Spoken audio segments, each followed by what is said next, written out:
The exercise will be extended to other parts of the country to impress upon government to enforce Ghana's laws on retail trade. It is the second time this year Ghanaian traders have locked up shops of foreigners in the retail markets in Kumasi. First Vice Chairman for Nigerian Traders, Kizito Obiora, is worried about the recurring attacks on their members. Actually, yesterday morning, we just got information that some group of men come to Alaba and they started locking our people's shop over there. So from Alaba, they proceed to Adeshimai, KJT, and Idum side. Okay. And started doing the same. Then, by the time we got the information, so we started calling the authority, because we always advise our people not to engage them in any violence or whatever. Rather, let's do it, because too wrong can never make right. So first of all, I call the Mishia Divisional Police Commander, ACP Kwekubua, which dispatched his men immediately. And he did a very wonderful job. As I'm talking to you now, immediately he ordered his boys to open all the shops at Alaba. So all the shops at Alaba open. And the regional commander also sent his boys at the Shimai, KJTR, and the Idum side. And they did the same. Only Swami Magazine owner is only one who is somehow disturbing, but I believe that they will also do the same. Traders say they will ensure the Ghana Investment Promotion Council fully implements its own laws to protect local businesses. Nana Asenso joins us on the phone lines with the latest. Nana, good afternoon. Tell us what exactly these traders are expecting from the authorities before they stop this exercise. Yeah, Kojo, I've been speaking with both parties. First of all, I spoke with the Nigerian traders, and also later I spoke with the Ghanaian, the local traders. The local traders are saying that they are quite disappointed with authorities, especially the law enforcement authorities, because the GIPC law, which bars foreigners from influxing into the retail market, they're not doing their job. So they are taking the law into their own hands. They are locking the shops of foreigners who are influxing in the retail business. So they are very angry at the foreigners and also at law enforcement. Also, speaking with the foreigners, especially the Nigerians, who are the majority of people who have been affected by this situation, they are saying that, one, they are somehow not feeling safe, especially in doing their businesses. Two, they are also saying that the situation has also affected their business, because once their shops are locked, they can't do their business. So it is quite a joyful situation. But they are saying that they hope that the police will come in to intervene in the situation and make sure that all the shops that are locked will be open so that they can do their businesses.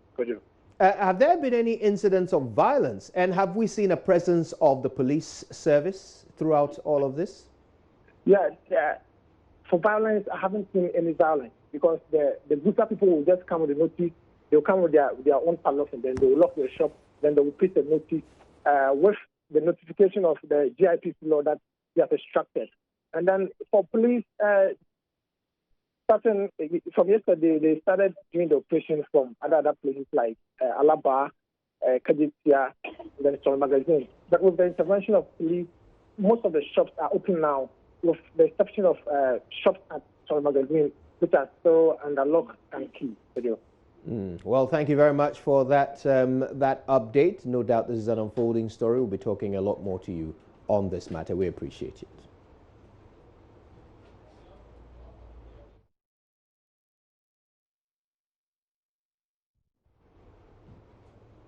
Now, Member of Parliament Mahama Ayariga has been speaking on this issue. Let's hear what he had to say about it. As a member of the ECOWAS Parliament, this is a matter of concern. We have discussed these issues in the ECOWAS Parliament, and we continue to urge the various countries to adhere to the ECOWAS protocols on free movement of goods and persons, the right to residence, the right of settlement, and etc., which have been acceded to by the various states. I can understand that many of our citizens, Ghanaians, are perhaps reacting to the conduct of Nigeria in shutting their borders to the rest of the sub-region. So you think that's what has triggered this? I believe that our traders may be reacting to the conduct of Nigeria. And so I will urge Nigeria to open its borders so that others can also have access to their markets. But then also I will appeal to our Ghanaian traders that they should not take the law into their own hands. They should allow the law enforcement agencies to enforce the laws of Ghana.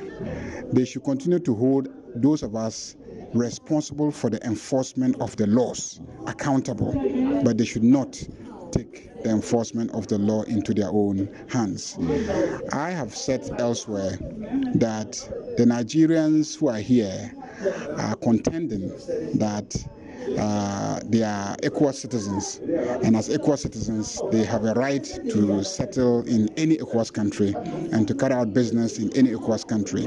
This is an interesting development, and I have urged the traders to at least go to court for the courts of Ghana to make a determination regarding this particular matter, because I've also heard the leadership of the Nigerian citizens resident in Ghana who have made this argument strongly that they are ECOWAS citizens, and by virtue of that they have a right to settle in any ECOWAS country and to start a business in any ECOWAS country.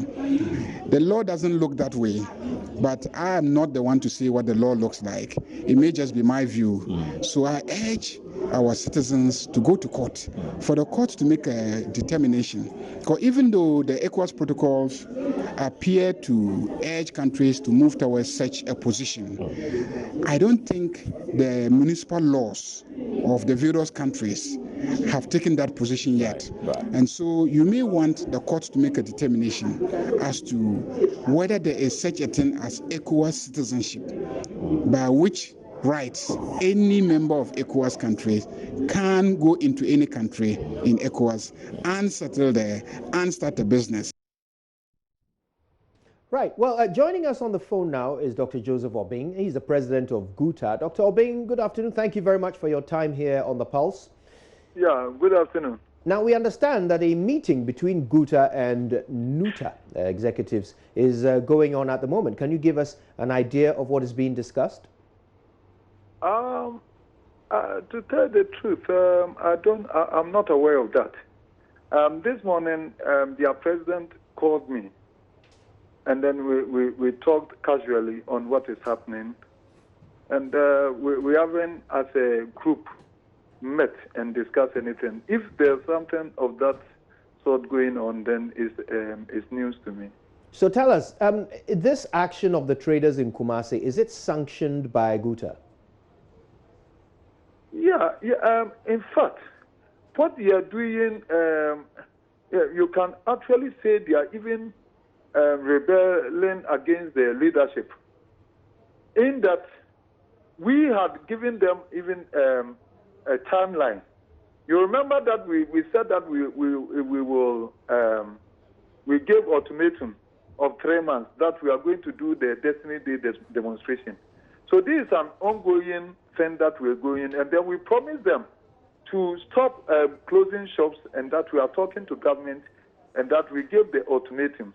Unfortunately, when the time came for the D-Day demonstration, it coincided with the chaos at South Africa, and it wasn't a good time for us to do something like that. Otherwise, people will even compare it to what is happening in South Africa. But ours is different. So we thought it wise to be calm at that time. And so having waited for this time, they think that they can't wait any longer. Normally, we've been saying that we leadership have been doing our best to contain the situation. But authorities are not listening to this. The way people are getting furious day by day. You don't have an understanding. We do our best to contain the situation, and the laws should work so that it will keep the whole situation at bay. Otherwise, Dr. Obeng, we as leaders will not know what to do.